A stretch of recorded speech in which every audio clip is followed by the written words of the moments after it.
He's going all over the place, and his stamina, Maria, I've never seen anything like it in my life. I mean, I've just never seen it. He'll be in trial all day long, relentlessly being attacked by a corrupt judge, whose literally family is apparently profiting off of this whole thing, only to step out and go do events at bodegas and wake up and speak to union workers and go to Michigan and go to Pennsylvania and go to Ohio and go to all the other swing states. The guy is really a remarkable human being. Well, so many things going on. I would say to my co-panelist's point, nobody's trying to keep Donald Trump off the campaign trail. Donald Trump is keeping himself off the campaign trail with his conduct, and then when he had a break, he decided to go golfing instead. So let's please understand that the only person who's keeping him from doing that is himself. You know, aside from the fact that he's been campaigning between courthouse siestas recently. Look, he is defeated. He's obviously sleeping. He's tired. Low energy Donald Trump, sleepy Donald Trump.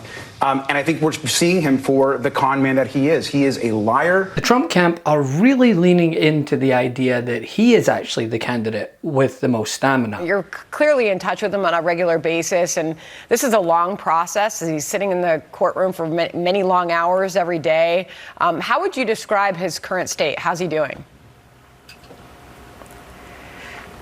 Look, politically is one thing. He's so strong. Personally is another. He is the biggest fighter I know. I can't tell you, I don't get into polls and all of that, and those speak for themselves at this moment. But if the American people want to know how he is on a day-to-day basis, look at what you're seeing. He comes out fighting. He comes out with papers, he's reading, he's educating himself, and he's educating the country on what is happening. While simultaneously, hosts on their favourite propaganda network, Fox News, are making the case that he's actually too old to be sitting at a desk all day. Well, God forbid he ends up in a job that involves sitting at a desk all day. But the guy needs exercise. He's usually golfing. And so you're going to put a man who's almost 80 sitting in a room like this on his butt for all that time? It's not healthy. You know how big of a health nut I am. He needs sunlight and he needs activity. He needs to be walking around. He needs action. It's really cruel and unusual punishment to make a man do that. And anytime he moves, they threaten to throw him in prison. I would say that he seems thinner than I have seen him in the past. He seems considerably older, and he seems annoyed, resigned, maybe angry. He seems like a man who's miserable to be here. And again, that's, I'm no body language expert, and this is just my observation, but he seemed old and tired and mad. The one place that nobody expected Trump to be scrutinised over his campaign strategy this far was Fox News' QAnon edition, Newsmax, which features things like this interview with Alina Habba that I strongly request showering after watching. And as we say goodnight, if I could see that footage of Alina Habba speaking to the media in that courthouse, and when you come out there and you speak like you do, and quite frankly, I mean the whole package, it really is something. Even the fake news, they called it astoundingly confident. There's something kind of special happening in those moments. I don't know if you know what I'm talking about. I don't know if it feels different, but it's pretty damned impressive. And it seems to me like you're moving the needle in who knows what kind of ways. Yeah, Do you know what I'm talking about? Greg. Go ahead. I really do, and I appreciate you saying that.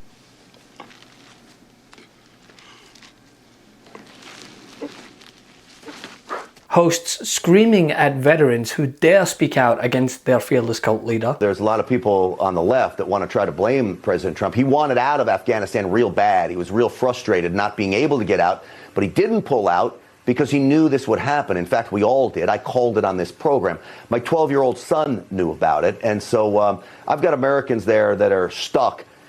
To me, that's a hostage situation. But, Joe, I appreciate you working to get them out. I really do, and I wish you all luck in the world with due respect, Thank you for... With due respect, Grant, I mean, like, veterans, being one, right, and our friends are over there. Right. We followed this closely for multiple administrations, and we know the Trump's administration's efforts here were fairly weak, that they were trying to limit the number of people that would get out. And Joe, so there was coordination problems. Joe, I'm gonna cut you. I'm already weak. I'm already low on time, Joe. Joe, cut him off, please. Cut him off now. Cut him off now. You're not going to blame this on President Trump on my show. And the never-ending condemnation of Taylor Swift. The important stuff. I'm the problem, it's me. But on this occasion, guest and Democratic strategist Jonathan Harris had a point to make regarding Trump's campaign trail. While hosts, of course, tried to paint Trump out to be the victim. I mean, look at this helpless billionaire stuck in court over allegedly paying hush money to an adult film star that he had an affair with while his wife was at home pregnant with their child. And what is he doing on his days off? Oh, that's right, golfing. Well, so many things going on. I would say to my co-panelist's point, nobody's trying to keep Donald Trump off the campaign trail. Donald Trump is keeping himself off the campaign trail with his conduct. And then when he had a break, he decided to go golfing instead. So let's please understand that the only person who's keeping him from doing that is himself.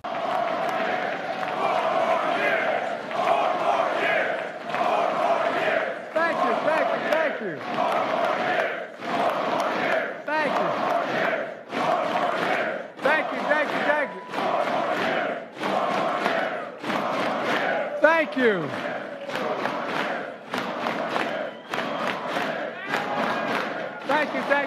And the only thing missing from this segment is a B cam on the hosts as this truth was told. It would have absolutely been worth a slow zoom. Regardless, the point remains true. Aside from falling asleep 4 out of the 5 days that he was in court, Trump decided to spend the time in between working on his short game instead of, I don't know, holding a rally, speaking to his supporters, or even saying thank you to the 2 supporters who decided to show up at his request to protest his recent court appearance. Michael Popak reporting from the courthouse. I wanted to dispel all the rumors really generated by Donald Trump that his supporters are somehow being blocked and banned from coming down here. The reason there are no supporters, I'm going to show you the video feed coming up in a second, is because they don't want to come down and support him. There is no barriers, there's no barricades. True, you can't just walk down Center Street. That's been blocked off, but the parallel street to Center Street, Lafayette, is fully open and leads you right to the courthouse. Let's test this theory that Donald Trump has, that all of his supporters would be here if it only was for the fact that there wasn't so many blockades. All right, none of that is true. Here's an entirely open park. I got to it through Lafayette, right across from the New York Family Courthouse. This is the total number of people, both red and blue, that are interested in this trial, right? We are directly across from the courthouse. As you can see, a completely empty park. Meanwhile, what is Sleepy Joe doing? Oh, that's right, he's going from state to state, holding rallies, speaking to union workers, advocating why he should be the president for 4 more years, all while keeping up press appearances. And this is the man that they claim hasn't got the stamina to handle another 4 years, but the man who continuously dozes off while allegedly passing gas in a courtroom is the fit and able candidate. What am I missing here? Joe Biden clearly does not have the physical or mental stamina to be president of the United States. He shuffles around every time he gets on Marine One. He stumbles and fumbles over his words every time he reads off a teleprompter or mental stamina. He stumbles and fumbles over his words. Stamina. And I'm here in the courtroom, sitting here, sitting up as straight as I can all day long, because you know what? It's a very unfair situation. Listen, Joe Biden showed last night what I've known about him from the start. He's a good and a decent man. This was a man, when he was vice president, and we had the Mother Emanuel massacre in South Carolina. Most people remember Barack Obama and singing Amazing Grace. But that same period, before President Obama came down there, then Vice President Joe Biden and Dr. Joe Biden came and they prayed with the worshipers. They worshiped with the worshipers. And no cameras, no press releases, no pomp and circumstance. And when he came back to Charleston just recently, again, met with those families. That is who Joe Biden is. This is a man who has experienced so much pain, so much hardship, but every day still wakes up hopeful. And it is that hope which is what he uses to fight for the American people. Donald Trump has a campaign built on retribution and revenge. Joe Biden has a campaign built on the hope of the American people, keeping that flame of freedom alive in this country. And that is what he's fighting for. That's what he's protecting. That's why he's going all around the country, making sure he campaigns while the other guy is saying that it's cold in the municipal building. Joe Biden is clear on what we need to do to protect our democracy, and hopefully the American people see that. Joe Biden has been doing the work. He's been out there on the campaign trail. We keep talking about Sleepy Joe. This man, well, he's sleeping. I don't know when he is, because he's hitting the campaign trail. He's going all over the country. Donald Trump's golfing or sitting at a table and complaining and whining and everything else. Joe Biden's working for the people. Real quick, Meta just changed their algorithm to suppress political content. Please follow our Instagram at MeidasTouch right now as we head towards 400,000 followers so you don't miss a beat.